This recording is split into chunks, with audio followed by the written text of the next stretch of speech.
Hello, and welcome back to another episode of Undercooled. Today, I'm here with Tim, and we're going to talk about Tim's new course that he's now started. That's right. It is happening.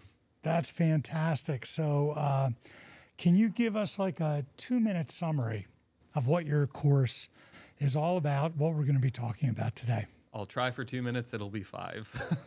So this new course is a Math Methods for Material Science course. It's aimed primarily at sophomore and junior level students.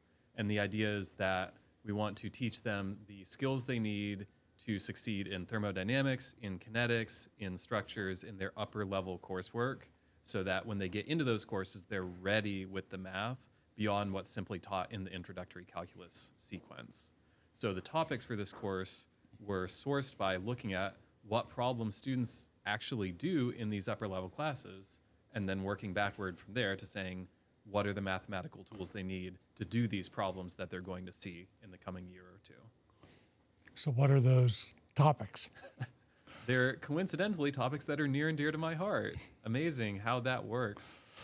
So for the last 2 weeks, we have been doing some review of the intro calculus sequence, even just basics of properties of logarithms, which are critical in thermodynamics, for example, and doing some error analysis, a little bit of statistics, which feeds into the advanced lab courses. And from here, we're about to start doing linear algebra, which is everywhere in everything. After linear algebra, we will move on to some differential equations, numerical techniques, and the students will do a little bit of partial differential equations numerically, which will be a great experience. They'll see that again in kinetics. And after that, we'll move into a little bit of tensor algebra to prepare them for their upper level mechanics courses, where they're looking at stress and strain tensors. And then we'll end off the class with Fourier transforms, so that when they start learning more about diffraction and working more in reciprocal spaces, that they're prepared for that. Wow, that seems like a great course. I hope a lot of our students decide to take it. I know it's been a little slow on the uptake, even though as the advisor, I've been telling lots of people to take it. They don't take my advice. Of course. So how many students are in this first version? So I've got 10 students for the prototype run. And I think that's actually a really good class size. I can have individual conversations with every one of them and really start to understand what they're finding easy, what they're finding challenging, which of my explanations are good, and which ones I need to change for next year. So I'm actually really happy with the small class for a first time around. Well, that's great. So what kind of pedagogies are you using in the class? I know you think very, very deeply about the way you're going to teach it. So what are you planning for this term? What are you doing this term? Right. Well, I'm not teaching the math the way I was taught the math because I learned in spite of the course structures, not because of them. So the class overall is set up in a flipped format, which can be effective or can be ineffective. As always, implementation is everything. And one of the key sticking points that breaks a lot of flipped course designs is that the students don't actually do the outside of class work before class, and then your flipped class suddenly just turns into a lecture because you're lecturing the things they were supposed to learn before class so they could come do interesting, engaging, meaningful work during course time. So I'll come back to how I'm addressing that problem. But aside from the flipped format, the other two really key ingredients were very frequent, very low stakes assessment. So I'll only have one big exam. I will have a final exam as one summative assessment for the course, but instead every week we have a 20-minute quiz. And that is the in-class assessment for the class. So weekly homework, weekly quiz, and that way all of the content is broken down into small chunks that are approachable, and that feeds into the third design thing, which is taking into account the human attention span, which is short. And I'm not even just complaining about kids these days. You know, it's always been the case that this stuff that we have, most people can only focus for 15 or 20 minutes before they lose attention. It's just natural in human cognition. And so the times that I am doing content delivery, whether it's outside of class videos or readings or some of the in-class time when I am talking, those are targeted to be 15 to 20 minutes each. And if something needs more time, then I break it into smaller pieces. And I say, watch this, answer this question, take a break, go away, watch the second part the next day. And that has so far been pretty successful, actually. That's great. What about a final exam? Well, the final exam will exist, and that is 3 months from now, so I'm going to think about it later. There are a few other bridges to build before that time. That's great. So can you talk a little bit more about the flipped component of this class? Yeah, definitely. That is a key part of the course structure.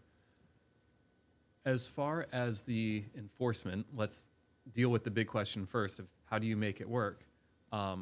We have class Tuesdays and Thursdays, and so every Monday night and every Wednesday night, there is due on Canvas, which is our learning management system. There is due a check-in, and what this check-in is it asks 2 questions. The first question is, what did you learn from the outside of class content to prepare for tomorrow? And usually this is, as I said, about 15-minute videos. Sometimes there will be a little reading as well. And that is purely a reflective exercise. The second question is, what do you want me to help you with in class tomorrow? And so this does 2 things. First, it tells me in the instructional content that I prepared ahead of time what didn't land or what only partially made sense. But it also really lets me do just-in-time teaching, which has a lot of evidence behind it from different discipline-based education research programs is finding out that lecture can be effective if you're telling things to students that they feel that they need to know at the time when they actually need to know it. And so I'm inviting this as a dialogue of, sure, I'll lecture for 20 minutes in class answering your questions. So as long as you tell me what you want to know, I will tell you what you want to know. And that has gone actually quite well so far. I've been pleasantly surprised with the quality of the students' reflection as well. They're being thoughtful. They're saying things like, oh yeah, I totally did see this 2 years ago and I haven't thought about it since then, which tells me they're being honest at least. Right. But also in all of my video lectures for outside of class, I do always have a couple minutes about why this matters. And that's something that the students have really responded to and said, oh, I never knew this would actually be used in whether it's a class or whether it's in a certain professional setting or so on. So that does tell me that they're actually engaging with the content outside of class. Oh, that's awesome. So we've been at this for what, a week and a half, 2 weeks? Yeah, 2 weeks. Next week is this is Friday.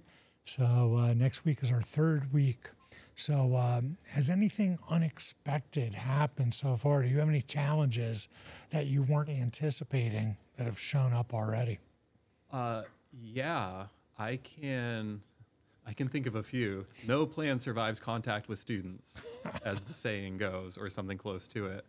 The first surprise for me was the pleasant one of, wow, students are actually really doing it. They're engaging. They're along for the ride. They're sort of playing the game in a genuine way. So that was certainly nice to see.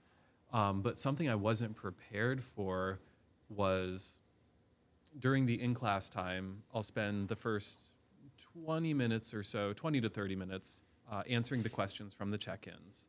And that's been fine. It is still lecture time, but at least it's directed, topical, in the moment. And then after that, generally I give one in-class problem, sort of a, let's do this exercise together, just make sure everyone's on the same page. And then the rest of the time I give them to do homework, like homework problems. And I feel like this is a good back and forth, like a trade, I'm telling you to watch these videos outside of class, and I respect that that's part of your time load for this course. So it's only fair that I give you time in class to do the homework. And that's gone really well. I wrap up the questions, we do an example, students get right to work. That didn't surprise me. What surprised me, and I should know better, is that students, with one exception, have not started the homework have not done enough of the homework early enough in the week to come to me Friday to office hours with good questions before the weekend. And so then Monday rolls around and suddenly everyone wants to know about the homework. And I'm saying, I wanted to talk to you Friday. Now, I've been teaching long enough that this shouldn't surprise me, but hope springs eternal. I suppose I was a little surprised because I had hoped with all of the structure built into the class of, watch this video on this day, do this check-in on this day, we'll do this in-class assignment. I really thought I had spread things out enough that the students would spread out their work also, but alas, I was wrong. So that is reality setting in. So we've had some ups, we've had some downs, but yeah, so far so good, mostly. So clearly you're trying to build in lots of feedback loops into everything that you're doing. These quizzes they take, how many have they taken so far? Just one. Yeah. And do you have any way for them to get reassessed or have a second chance on those homeworks, on those quizzes? Right. I am very happy to report after the first quiz, I haven't needed to yet. They actually all did really well, but also it is mostly review content so far, so that's why I would hope and expect. As far as the structure is built into the class, for the quizzes, because there are so many of them and each one is low stakes, I don't have a formal course structure, but my plan is that if a particular student does just really bomb a certain quiz, at the end of the day, the goal is learning. My goal is not to measure them. My goal is to teach them. Measurement just occasionally happens along the way. And this is also a benefit of small class. So my plan is actually very simple. Reach out to the individual and say, you obviously were having a rough day today. Do you just want to do it again? And I don't want to overthink it past that in a way. Sometimes people just need a second chance. Right. And for math problems, it's very easy in most cases to change the numbers for the same question and have a new question, and we're good to go, and it's a makeup quiz. So the only, I guess, condition attached to that is that the students just have to engage with me, right? They have to say, yes, I would like another chance. Can we talk about it? And then we have a conversation, and then they get a makeup quiz. So that's the plan. I'm really trying to keep it simple for once. So I realize part of the course design is that you're going to allow it to evolve through the term, since, like you said, you don't need to think about the final yet. But in my experience, students want to know on day one, how am I going to be graded for this course? Yes. So what do you tell them? So that is very explicitly laid out in the documentation overall. We have a syllabus, but there's announcements on Canvas, there's content in the lectures, and I'm always saying, how will I score this? What will the expectations be? So for the quizzes, for example, as we're talking about that, I tell them exactly what kinds of questions will be on the quiz. There will be 2 math questions that are like solve for X. There will be a explain how the computer does this numerical estimation, for example. So I'm telling them what I will ask about. And I also tell them exactly how I'm going to score it. It's so simple. You get 1 point for effort. You get 1 point for having the conceptually correct approach, like this way of solving the problem is a valid way of solving the problem. And then 1 point for the right answer.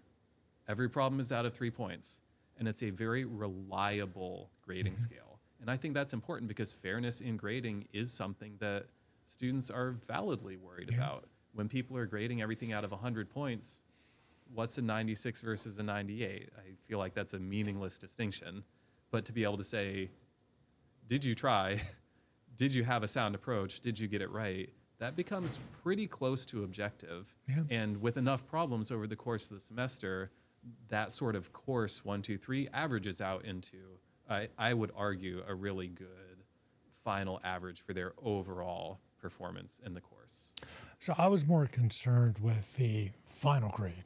So you're giving the course them, grade. Okay. Yeah, so you're giving them homework, you're giving them weekly quizzes, you're having them do weekly reflections. Did I get all that right? Yes. And so those are 3 distinct things, and then maybe you'll have a final. Don't the students want to know what they need to do to get an A in the course? Or haven't they asked that? They actually, well, most of them haven't bothered me about that yet. There's Okay. always the one. Part of the grading for the course is simple, normal, traditional stuff that students are used to seeing. So I am doing category weights for the categories that the attendance / participation / reflection. So that's essentially a participation grade. We have the homeworks, we have the quizzes. Those are really all formative activities. They're different ways of probing, okay, this week, are you up to date? Are you putting in an effort? Are you trying? Are you engaging with this stuff? And are you learning something? And so those 3 grades, I do feel comfortable weighting together numerically and saying, okay, this percentage for, I don't have the numbers memorized, but there's some percentage for the participation, there's some percentage for the quizzes, there's some percentage for the homework. But the final exam is a different beast. It's a different kind of assessment. It's summative instead of formative. It's cumulative instead of bite-sized. It's just a longer duration. You know, there's a lot of factors that make it a different kind of experience from everything else in the class. And so I'm not averaging in the final grade with the other grades. Instead, what the final grade does is if students do well on the final, and well is defined as their letter grade on the final is higher than their letter grade in the course, then the final exam increases their course grade. And if they don't do well on the final, then it doesn't affect their course grade because some students don't exam well. And being good or bad at exams per se is not a completely useless skill, but it's not the thing I want to base their grades on. So I'm giving them the final as the opportunity to say, if you want to earn a little bump and show up on the last day and really show me that you put in the work and you prepared and you're ready to knock it out of the park, I'll reward that. And if that doesn't work out for you, then you still have all this evidence that you put in work and that you tried and that you learned, and I'll base the grade on that. So that's how I'm handling the final and the course grade. Oh, that sounds great. So again, you've been at this for 2 whole weeks. I know that's not a lot, but has there been anything that's really popped out in your mind as being a major success that you're already excited about? I think I spoiled the big one, which is that they're showing me that they're actually thinking about their own learning on the check-ins. Some of them are a little superficial of, this lecture was about X, which is true. It is an accurate summary of the information, but a lot of the students are actually making, even if small ones, personal connections of, I saw this in a previous class, or I was surprised by. That's a tag that I really enjoy seeing because that tells me that they were thinking about something enough to realize that it violated their expectations. So that has been a plus, is just reading those reflections a couple times a week and better understanding what my students are thinking about in the moment. Another one that I'm not surprised by, but I am pleased by, is with the in-class time. I am not mandating that the students work in groups. There are some students who do work better alone, and I want to respect that. So I've left it open of, if you want to work together, you're absolutely allowed to. If you want to lone wolf it, you're allowed to. And most of the students have just voluntarily self-assembled into groups and work together and help each other out on the homework, which is exactly what I want them to do.